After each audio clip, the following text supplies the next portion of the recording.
ఈరోజు మజ్జిగ పులుసు చేస్తున్నానండి. ఇలా ప్యాన్ పెట్టుకుని ఆవాలు, మెంతులు, జీలకర్ర, ఇంగువ, 2-3 ఎండుమిర్చి వేసేయాలి. ఇందులో క్యారెట్, బెండకాయ ముక్కలు వేస్తున్నానండి. ఆనపకాయ ముక్కలు లేకుండా మజ్జిగ పులుసు అనుకుంటున్నారా? ఆనపకాయ చీర తరగపోతే చాలా ముదురుగా ఉంది, అందుకని వదిలేశాను. ఇలా కూడా బాగుంటుంది. ఇప్పుడు ఉప్పు, పసుపు వేసుకుని మూత పెట్టుకోవాలండి. కొంచెం నీళ్లు పోసుకోవాలి.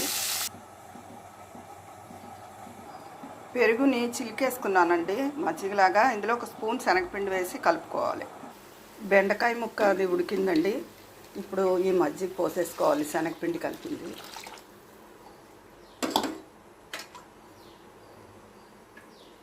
ఒక 5 నిమిషాలు ఇలా స్టవ్ మీద మరగనివ్వాలి. చాలా బాగుంటుంది ఇది. ఎంతో రుచిగల మజ్జిగ.